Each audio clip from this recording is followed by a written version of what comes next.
Hello दोस्तों, स्वागत है आप सभी का एक और नए वीडियो में। चलिए तो आज हम लोग कक्षा 10वीं का जो कि हिंदी 2025 के लिए जो महत्वपूर्ण इंपॉर्टेंट टॉपिक्स है, मात्र 15 टॉपिक हम आपको लेकर आए हैं। यदि आप मात्र ये 15 टॉपिक पढ़ लेते हैं तो आपको पेपर में 100% आएगा ही आएगा। पेपर में आपको 95%, 90% अगर आप लाना चाहते हैं तो ये 15 टॉपिक एकदम से अच्छे से तैयार कर लो। अगर आप ये 15 टॉपिक पढ़ लेते हैं तो आपको 95% लाने से लिए कोई नहीं रोक सकता हिंदी के पेपर में। चलिए तो हम लोग डिस्कस करते हैं कि वो कौन कौन से टॉपिक है जो आपको पढ़ना चाहिए। तो चलिए तो देखिए, पहला टॉपिक क्या है। हिंदी गद्य विकल्पी प्रश्न। आपको हिंदी गद्य के जो बहुत महत्वपूर्ण बहुविकल्पी प्रश्न है वो आपको कर लेना चाहिए। और अगला क्या है, अगला है हिंदी पद्य। हिंदी के पद्य जो कि महत्वपूर्ण बहुविकल्पी प्रश्न है वो भी आपको कर लेना चाहिए।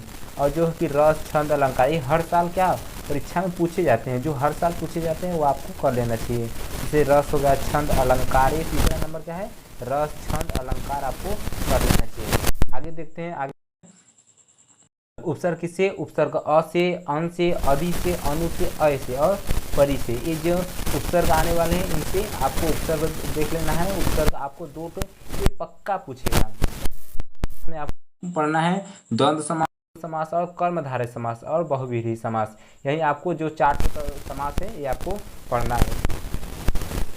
और आपको इसमें पर्यायवाची भी पूछता है और तत्सम और तद्भव, तत्सम तद्भव एक एक नंबर का ये भी पूछ लेता है। तत्सम और तद्भव, आपको तत्सम और तद्भव शब्द देख लेना है कि तत्सम शब्द क्या होता है और तद्भव शब्द क्या होते हैं। और है संस्कृत के व्याकरण। जैसे संस्कृत व्याकरण के कौन कौन से हैं, देखिए संस्कृत के व्याकरण सर्वनाम पद है, तद है, सर्वनाम तद, युष्मद, तद और युष्मद। जो सर्वनाम पद है, तद और युष्मद का आपको देख लेना है। और आपको जो कि है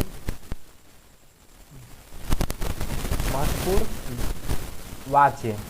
वाच्य का प्रयोग और वाच्य परिवर्तन, वाच्य का प्रयोग और वाच्य परिवर्तन आपको देख लेना। ये भी कितने एक नंबर का आता है। और महत्वपूर्ण गद्यांश 2025 जो कि है मित्रता। मित्रता रामचंद्र शुक्ल द्वारा लिखा गया है। मित्रता आपको एक पद्यांश एकदम अच्छे से, एक जो गद्यांश है मित्रता रामचंद्र शुक्ल एकदम अच्छे से पढ़ लेना है। और इसका पूरा जितना गद्यांश हो आपको तैयार कर लेना है। और क्या है ममता। ममता जो जयशंकर प्रसाद द्वारा लिखा गया है ममता, ये भी आपको एकदम अच्छे से तैयार कर लेना है। जो कि ये 7वां नंबर जो कौन है, महत्वपूर्ण गद्यांश जो कि 2025 के लिए बहुत ही इंपॉर्टेंट है। मित्रता रामचंद्र शुक्ल द्वारा लिखा गया है। ममता किसके द्वारा लिखा गया है, जयशंकर प्रसाद के द्वारा। देखिए, अगर आपको वीडियो अगर पसंद आए तो वीडियो को लाइक कर लीजिए। और चैनल पर पहली बार आ रहे हैं तो चैनल को सब्सक्राइब कर लीजिए, क्योंकि हम आपको अच्छे अच्छे प्रश्न और बहुविकल्पी प्रश्न कराते हैं। यदि आप बोर्ड में 90% या 95% लाना चाहते हैं तो आप हमारे वीडियो को लाइक करके और चैनल को सब्सक्राइब कर दिए। और आप जो हम बता रहे हैं वो आप अच्छे तरीके से तैयार कर लीजिए, क्योंकि ये बोर्ड में हर साल पूछे जाते हैं। चलिए तब हम आगे बढ़ते हैं। आगे देखिए क्या है, आगे है महत्वपूर्ण पद्यांश से। पद्यांश जो कि 2025 में पूछे जाते हैं। कौन है, पद चैप्टर पद है वो आपको एकदम अच्छे से याद करना है पद।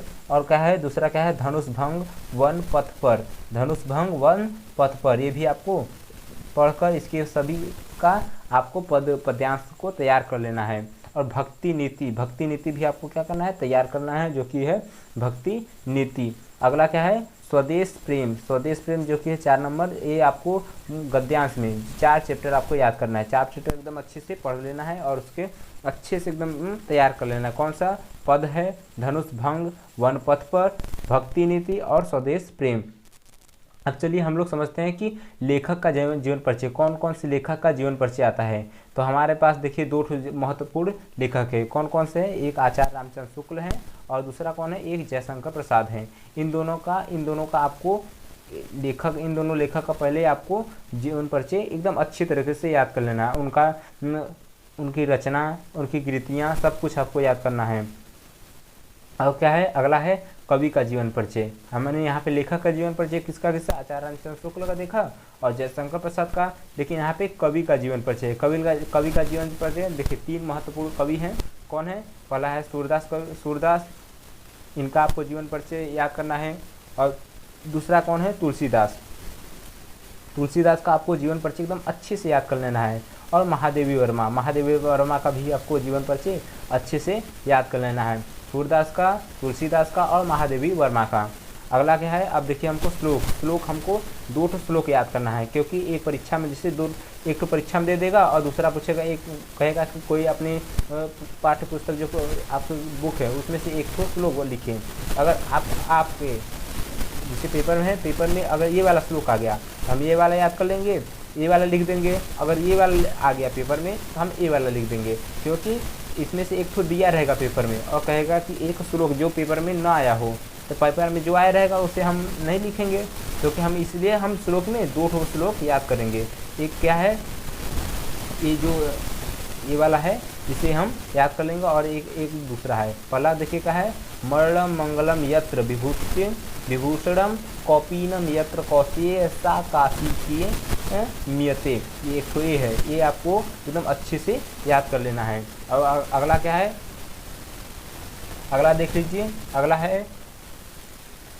अगला हमारे पास है सर्वे भवन्तु सुखिनः सर्वे सन्तु निरामया, सर्वे भवन्तु सुखिनः सर्वे सन्तु निरामया, सर्वे भद्राणि पश्यन्तु माँ कश्चित् दुःख भाग् भवेत्। ये आपको ये 2 श्लोक आपको याद कर लेना, क्योंकि इन दोनों श्लोक में से एक पेपर में आएगा और एक लिखने के लिए कहेगा कि इस जो पाठ्य पुस्तक जो हम पेपर दिए उसमें से जो आया है वो मत लिखिए, तो इसमें से हम एक लिख देंगे। चलिए तो हम आगे देखते हैं, आगे अगला देखते हैं।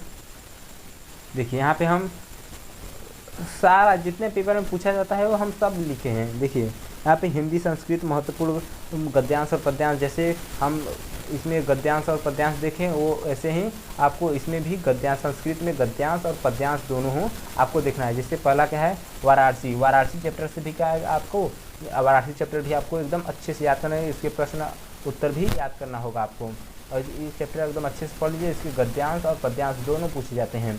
वीर वीरेण पूज्यते भी आपको क्या है एकदम अच्छे से याद करना है। और क्या है, भारतीय संस्कृति भी एकदम अच्छे से आपको याद करना है, और इसको लिख लीजिएगा, लिख कर एकदम अच्छे से याद कर लीजिए, क्योंकि इस साल ये जो हम बता रहे हैं ये बोर्ड में हर साल पूछे जाते हैं। और क्या है, चौथा नंबर क्या है, प्रबुद्धो ग्रामीणा, ये भी आपको बोर्ड के एग्जाम में मिलेगा ही मिलेगा। अब देखिए महत्वपूर्ण निबंध है, महत्वपूर्ण निबंध कौन कौन से हैं, देखिए हम 5 टॉपिक लिए हैं जो कि हर साल बोर्ड में पूछा जाता है। महत्वपूर्ण निबंध कौन कौन है, एक है पर्यावरण प्रदूषण पे हमको हर साल बोर्ड में पूछता है। और क्या है, वृक्षारोपण का महत्व, ये भी क्या है हर साल क्या होता है, पूछता है। और क्या है, छात्र और अनुशासन से भी क्या है, ये इसका निबंध भी आता है। और विज्ञान वरदान या अभिशाप, ये भी क्या है, ये आपके बोर्ड के एग्जाम में आएगा ही आएगा। क्या है, बेटी बचाओ बेटी पढ़ाओ, देखिए बेटी बचाओ और बेटी पढ़ाओ, इस पे भी आपको निबंध लिखने के लिए आ जाएगा। ये देखिए 5 निबंध है, इन 5 निबंध में से आपको 5 तैयार कर लेना है, एक बार पढ़ लीजिएगा और उसमें टॉपिक बाई टॉपिक याद कर लीजिए। ये आपको बोर्ड के एग्ज़ाम में पूछेगा, क्योंकि यदि आप 95% या 90% लाना चाहते हैं तो आपको ये सब तैयार करना होगा। चलिए अब हम खंड काव्य जिस आप जिले से रहते हैं, हर जिले का अलग अलग होता है, इसलिए आप अपने ज़िले में देख लीजिए कि कौन सा खंड काव्य चलता है। देख लीजिए ये आपके ज़िले के ऊपर निर्भर करता है कि आप कौन से ज़िले से आप हैं, इसलिए हम ये आपके लिए छोड़ दे रहे हैं, क्योंकि आप जो किसी भी क्वेश्चन बैंक के लास्ट में देखेंगे तो उसमें लिखा रहता है कि इस स्टेट का है, उस स्टेट में ये आपको याद करना है। अब हम देखिए 15 नंबर देते हैं पत्र लेखन आपको किस पे याद करना है। पत्र लेखन आपको शुल्क मुक्ति पर पत्र लिखना है, शुल्क मुक्ति पर पत्र आपको याद करना है।